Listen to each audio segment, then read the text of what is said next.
Welcome to the Hot Seat with Maggy Martinez, where we dive into the most pressing political issues of today with leaders shaping our future.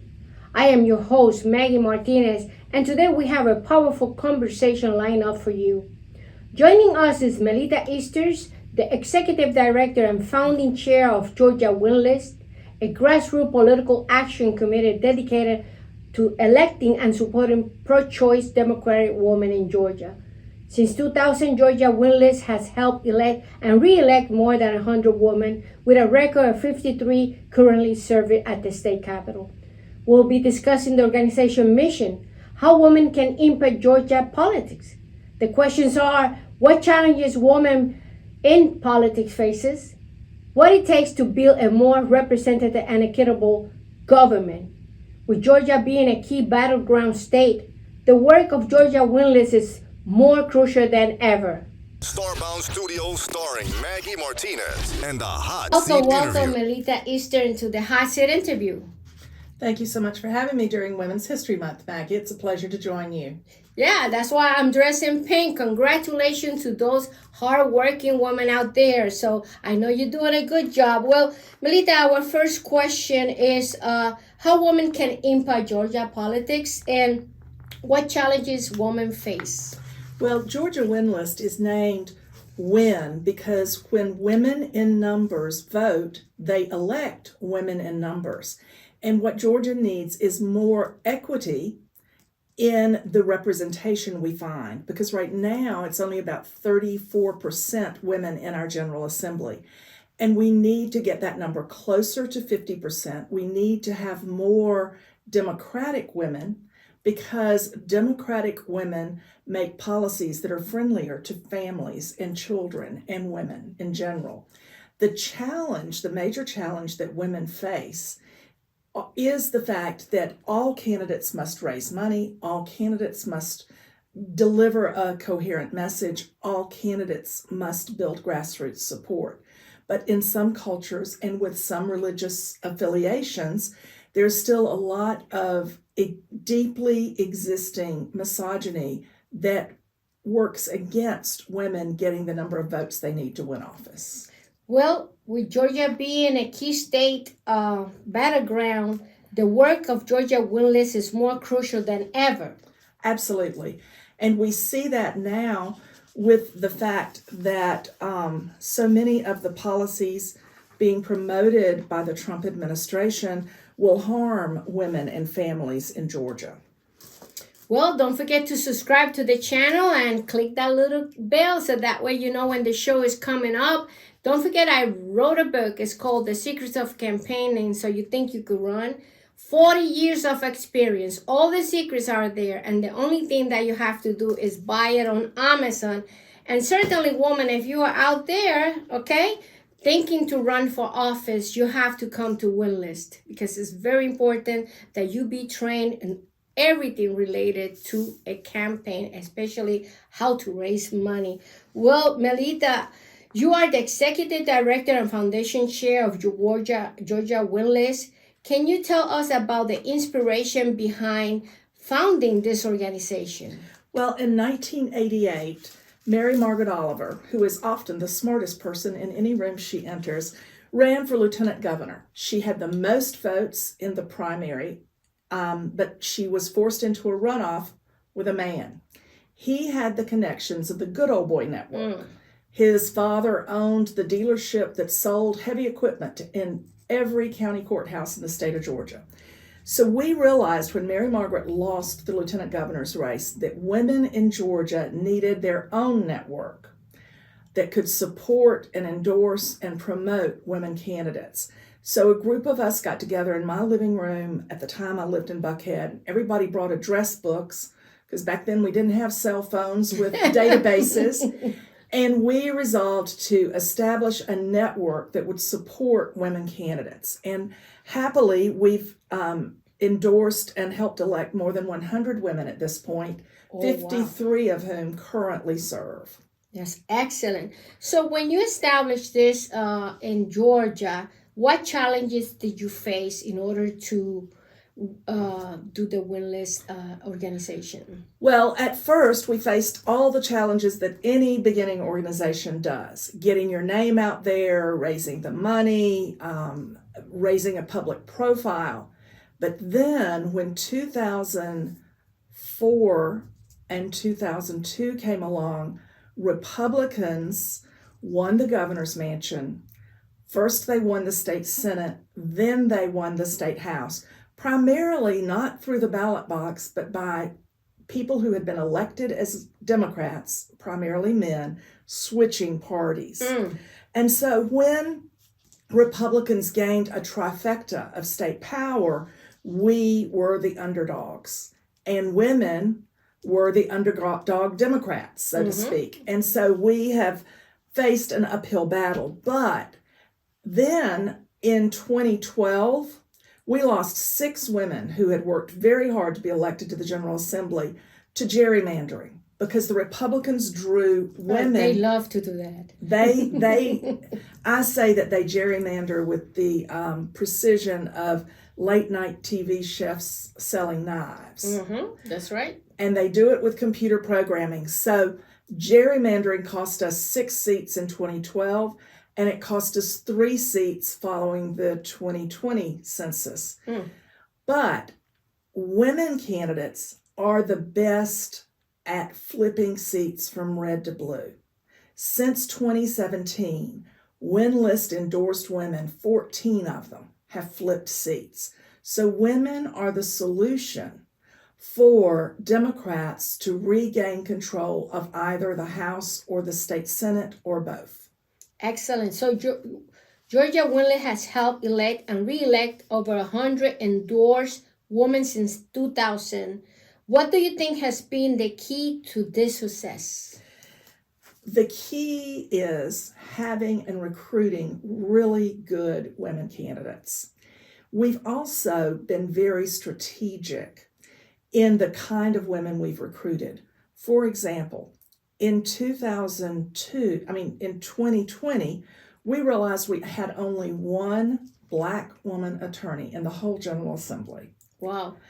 And those women needed to be at the tables where public policies about crime and punishment and equal justice were being discussed. And so we were very strategic about recruiting additional women lawyers. And so now there are 6 women lawyers in the Georgia General Assembly who are Black.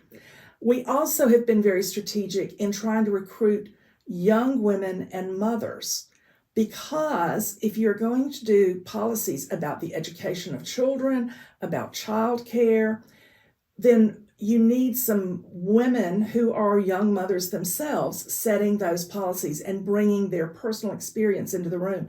So we've been very successful. When we first started, there were only 3 women in the General Assembly with young school-age children. Now there are more than a dozen. Well, we are speaking with Melita Easters. She is the Executive Director and Founding Chair for the Georgia Winless. So, we bring the best of the best to the hot seat interview. Well, my next question is, Georgia leads the nation in numbers of Black women legislators, which this is excellent. What factors have contributed to this milestone? How can we help the Latinas get into office? Well, both good questions. First, the fact that those gerrymandering actions happened with the Republicans decreased the number of white women in the legislature and increased the number of Black women in the legislature, because what they did was they would draw a long-serving white woman into the same seat as a younger Black woman, for example. And so and make it a majority Black district. And so the dynamics of who serves has changed. Now, as for helping more Latinas get into office, regrettably, I don't believe we have enough Latinas in office. You ran. We were thrilled to endorse you, and I was very sorry that you didn't win. But it was excellent in terms of the participation of the people in Clayton County I only lost by 147 votes, but that still is sending a message because I almost got 3,000 votes. So that's a lot for a county that basically is Afro-American. Yes, you did very well. You did. You ran a good, hardworking campaign. So I think what we have to do with Latina women is to understand, number one, that there are some cultural limitations for how women are perceived. Mm-hmm. The other thing is that many Latinas are from the Catholic Church, which opposes abortion. But we have to understand and get the message out that abortion is not just for women who want to not be pregnant. Right. Often abortion is required for the continuing health Of the and mother. well-being of a woman whose pregnancy is troubled, of a woman who's in the midst of a miscarriage. And that is something that greater understanding needs to be developed for. Yes. We're at the point in Georgia where, because of our 6-week abortion ban, a woman can come to an ER showing signs of pregnancy distress and possibly already in the midst of a miscarriage. And the doctor doesn't immediately schedule the medical care he's trained to provide. Instead, he calls the hospital lawyer to try and figure out what his options are to keep him from criminal charges, to protect the hospital. And women often have to reach the point of death to receive the medical care that the doctors knew they needed 24 hours ago. It is important that we force our legislators at the state capitol because we have to amend the law. The law cannot be so strict that women are dying in Georgia. We have a couple of cases already. Yes, we do have a couple of cases. And what's happened is after those cases became public, the entire maternal mortality review board was dismissed. They've now appointed a new maternal mortality review board, but they're not publishing the names of that, which many think is a violation of the Sunshine Law. And it will all delay the knowledge of how many more women have died as a result of this 6-week abortion ban. They want to hide the true impact of their law. Well, for those women out there, Melita, what advice do you give women to run for office and don't be hesitant? Because we really need women running for office. Absolutely, we need more women running for office. So what I suggest to women that they do is that they spend some time at the state capitol. They attend a city or county commission meeting. They attend a school board meeting. And that exposure helps them learn which area of making policy is most appealing to them. And then you get training, for example, through our WIN Leadership Academy or through one of our WIN List training boot camps.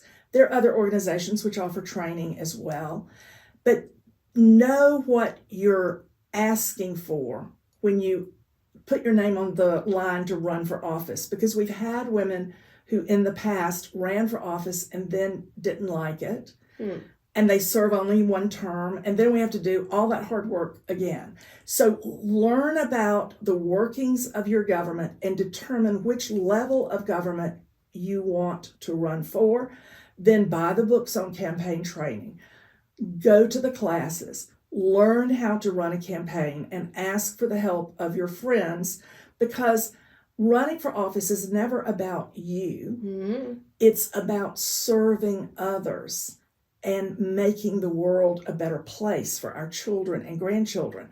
So it's not some big ego-driven thing to run for office, although ego is involved. It's really raising your hand and saying, I want to serve the public. Please vote for me. Yes, if you're running for office and you think this is a beauty contest or something like that, it's not. You are running for office to help the quality of life of all your citizens or whoever you are going to represent. This is not about you. This is about what you bring to the table and how can we improve society as a whole. You emphasize early technical and financial support for candidates. Why is this early investment crucial for women candidates? Well, it's crucial because you have to have an idea of how much support you will have for your campaign so that you can properly plan for the full course of a campaign. And so the early investment lets people know that you're a credible candidate, lets them know you will have the money to run a credible campaign. And sometimes it scares off the competition. And we don't mind doing that. That's right. It's important so that your enemies know that you are in town, definitely. What are the biggest obstacle women face when running for office, and how does Winlist help them navigate those challenges? Well, one of the things that women face, because let's face it, women are still the caregivers, whether they're for children or elderly parents or half-grown children who still need to call you and ask for a ride or this or that. So women face the challenge of balancing the demands of a campaign, sometimes the demands of a job, and the demands of family life. So we do talk to candidates about balancing that. And the other thing that women face is sometimes they're not as confident as men. You know, fraternity boys look in the mirror and see themselves as president or governor, and women don't automatically do that. Women look in the mirror and adjust their hair. And so women have to gain the confidence it takes to be a successful candidate. That's right. That's right. Well, Georgia has been a key battleground state. Well, I don't know at this point we still are a key battleground state. Make no doubt we are. How do you see the role of the Democratic woman involving in the state political future? Well, we're certainly going to try and find the day when Georgia has had a woman as attorney general, a woman as lieutenant governor, a woman as governor. So Democratic women have the opportunity to elect a first for all of those seats. And Democratic women have the opportunity to flip the seats needed to turn the Senate or turn the House blue. Do you think we eventually will have a governor that is a woman here in Georgia? I believe we will. I'm not so sure it will happen in 2026, but I do believe that, yes, we will. There are 18 states in the nation which have not had a woman governor, but Wow. Georgia is the 8th largest state in the nation, and many of the other large states have had a woman governor.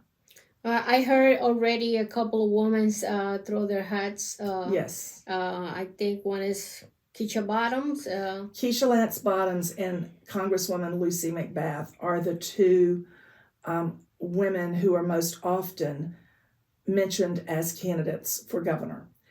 The thing that is interesting to me, because I am a student of history, if you go back 100 years, there has never been a person from Congress, with the exception of Nathan Deal. But Nathan Deal was earlier in the state Senate. He had served 12 years as a Democrat in the state Senate before he switched to being a Republican congressman. So Georgia has a history of electing from the state legislature for governor, or from someone who has served as lieutenant governor or someone who has been a top aide to the governor. It is very rare for mayors to become governor. It is very rare for congresspeople to become governor. So not only are Lucy McBath and Keisha Lance Bottoms women, because we've never had a woman governor, but they are also not coming to the governor's race from a position of state knowledge and prior state service. Well, we have to work on that, definitely. What are the biggest priority that Georgia Winlist has into the next election cycle? We're already making our list, marking it 2 or 3 times for where we can best flip seats. So not only are we looking at the southern suburb Crescent counties and the northern suburb Crescent counties for seats which could possibly flip. We're also keeping a list of what I call the statewide fruit basket turnover. So anytime you have the statewide offices on the ballot, various people from both parties run for governor, run for lieutenant governor, run for attorney general. So they come out of the General Assembly. Those are then open seats that they had previously served in, whether the Senate or the House. So you have a lot of open seats. And even in rural, currently Republican areas, those open seats offer the strongest opportunity for flipping from red to blue. And so open seats are the best seats to run for. You can win an open seat easier than you can defeat a Republican incumbent. That's right. So check that. Don't forget, those women out there, don't be shy. Those open seats are available. You might say, oh, I don't want to run because I might lose. Well, you don't lose anything when you run for office. You gain experience. And that experience, the next time you're going to do better. Don't think just because you lost, you're not there yet. So absolutely. And many women lose the first time they run and then win the next time they run. That's right. We have a couple of Regina Lewis in Henry County. She ran 3 times. The third time she won. Yes. So we have a lot of examples for that. Yes. Well, are there a specific district of races where you see an opportunity for Democratic women right now? Well, absolutely. There are a number of seats where we had strong candidates in 2024 who may be running again in 2026. And the thing is, in those 2024 races, because there were no statewide ballot contests, the Republicans were able to focus laser-like on protecting their incumbents in the suburbs. Now they're going to be dispersing money to gubernatorial, U.S. Senate, congressional, and lieutenant governor or attorney general candidates. So that money will be dispersed, and there won't be as much to protect the Republicans that our women came close to defeating in 2024. So those are one set of seats that we'll look carefully at. And then the others will be the seats in districts where people leave a seat to run for Congress or statewide constitutional office. So there's a lot of opportunities out there. Woman, for you, don't be shy. Go ahead and do it. That's the most important thing. Sometimes people tell me, but why are you doing this or why are you doing that? Well, if I don't do it, then what? No, we need a lot of women running for the position. Whether you win or not, it doesn't matter. What is important is that you are out there, that you gained experience, that probably you could win, especially those open seats. So don't forget, just put it in your mind and make it happen. Well, and one thing that we talk about sometimes, Maggie, is a phenomenon we call the rising blue tide lifts all boats. So the grassroots work that women who are running for county commission or state house do to get out the vote in a community helps the top of the ticket. It's not just a trickle down effect in politics. That rising blue tide helps everyone. That's right. So we call it the wave in Puerto Rico. That's how we call it. Well, you got more waves in Puerto Rico. What does Win State Sisterhood foster membership and long-term success for women in politics? Well, what I love about our Win Leadership Academy program, which you've attended and participated in. By the way, I graduated last week from it. Yes. So what I love about that program is the class forms a bond with each other, and they help each other campaign. Class members who are not running for office end up campaigning. Kenya Wicks, who was elected to her Senate seat, had a lot of WLA class members campaigning for her. And so we love that. One of the early years of our Win Leadership Academy, we had 3 women who came to the class together, friends from a particular neighborhood. And at the end of the first class, 2 of the women looked at the third woman and said, We're here because we're learning how to help you run for office. And that sisterhood of campaign support and candidate is very important to the success and winning races. Well, how can people support Winless? And this is very important to support the mission of your organization through donation, volunteering. You tell us. We solicit people to join us as a member for as low as $10 a month. You can give up one cocktail at your favorite restaurant a month and join Winlist as a member. GAWINLIST.org is our website. And then once we begin, this is going to be a year in 2025 when we're celebrating our 25th anniversary. So we're hoping to have lots of events, maybe even 25 events. Wow. In neighborhoods around the state that allow people to learn about Winlist. So if you sign up for our emails, then you'll be on our list for when we come to a neighborhood near you. The other thing is that we hope this year, both in 2022 and in 2024, the maps were in a state of flux until just before qualifying.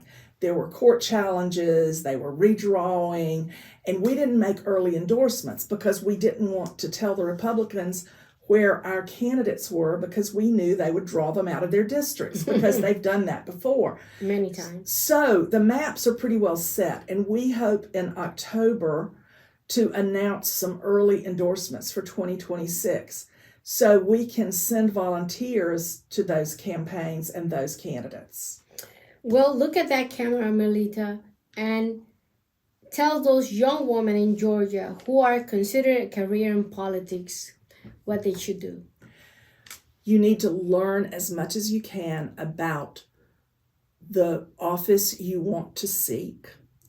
And that is only by paying attention to an organization like Winlist or others, by attending committee hearings down at the state capitol or attending county commission meetings or city council meetings, if that's the area you choose to be involved in. Because informed citizens make great candidates. Well, if you could change one thing about the political landscape, Melita, in Georgia, and make it more equitable for women, what would it be?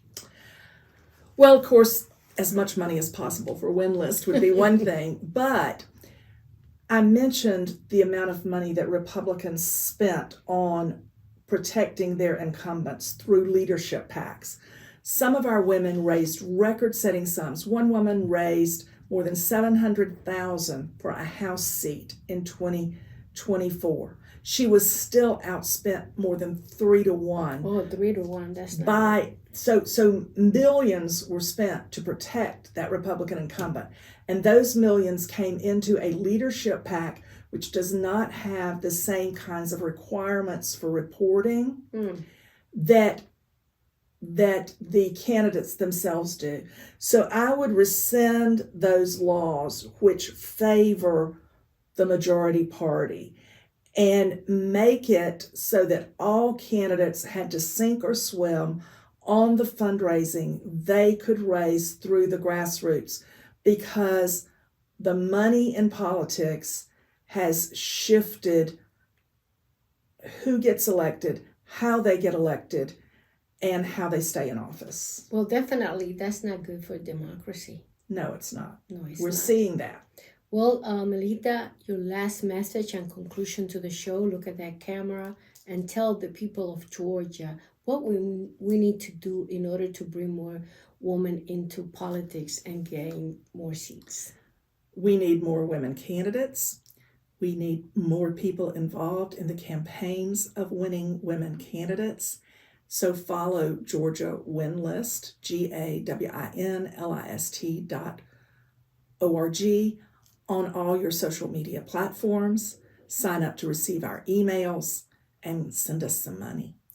Important. Send us the money. Well, Melita, thank you for joining the Hot Seat interview with Maggy Martinez. We appreciate your leadership and we look forward to seeing you again. So Georgia Winlist continues to grow and make it different. Georgia Winlist impact on electing and empowering Democratic women in Georgia. Winless objective and dedication to training future leaders, breaking barriers, and ensuring women have a seat at the table is truly inspiring. As we move into another critical election cycle 2026, it's clear that the work of Georgia Winless is more important than ever.